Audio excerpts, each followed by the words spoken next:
नमस्कार। एक बार फिर से स्वागत है हमारे चैनल दुर्गा भक्ति मार्ग में। आप सभी को रविवार प्रदोष त्रयोदशी की हार्दिक शुभकामनाएं। रविवार प्रदोष त्रयोदशी की कहानी कुछ इस प्रकार है। एक समय की बात है, किसी गांव में एक बहुत गरीब ब्राह्मण निवास करता था।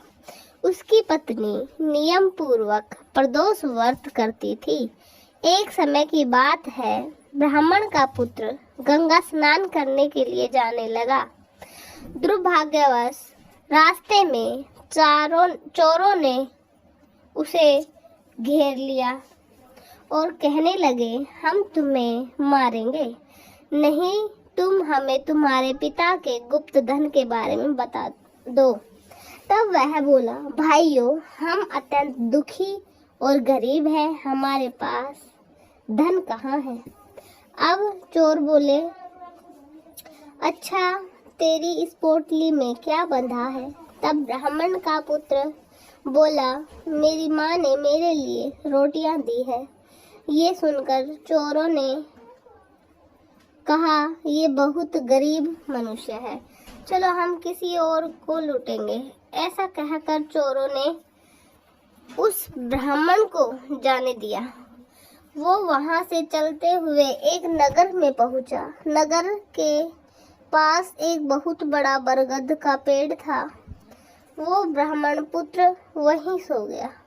उसी समय उस नगर के सिपाही चोरों की खोज करते करते उस बरगद के पेड़ के पास पहुंचे और ब्राह्मण के पुत्र को चोर समझ के बंदी बनाकर राजा के पास ले गए। उसे कारावास में बंद करने का आदेश दिया। ब्राह्मणी का लड़का जब घर नहीं लौटा तब उसे अपने पुत्र की बहुत चिंता होने लगी। अगले दिन प्रदोष का व्रत था। ब्राह्मणी ने प्रदोष व्रत किया और भगवान शंकर से मन ही मन अपने पुत्र की कुशलता की प्रार्थना करने लगी। भगवान शंकर ने उस ब्राह्मणी की प्रार्थना स्वीकार कर ली। उसी रात भोलेनाथ ने उस राजा को स्वप्न में दर्शन दिए और कहा कि ब्राह्मण का पुत्र चोर नहीं है, सुबह होते ही उसे छोड़ दो, अन्यथा तुम्हारा सारा राज्य वैभव नष्ट हो जाएगा। प्रातःकाल राजा ने भोलेनाथ की आज्ञा अनुसार उस ब्राह्मण पुत्र को कारावास से मुक्त कर दिया। ब्राह्मण पुत्र ने अपनी सारी कहानी राजा को सुना दी।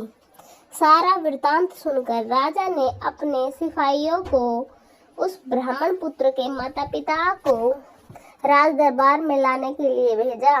ब्राह्मण और ब्राह्मणी बहुत डर गए। राजा ने उन्हें डरा हुआ देखकर कहा, आप भयभीत ना हो, आपका पुत्र निर्दोष है। राजा ने ब्राह्मण को 5 गांव दान में दिए, जिससे वो अपना जीवन सुख पूर्वक व्यतीत कर सके।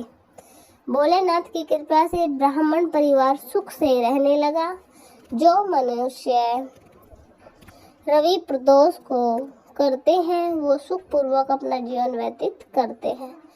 जय भोलेनाथ, जय माता पार्वती की।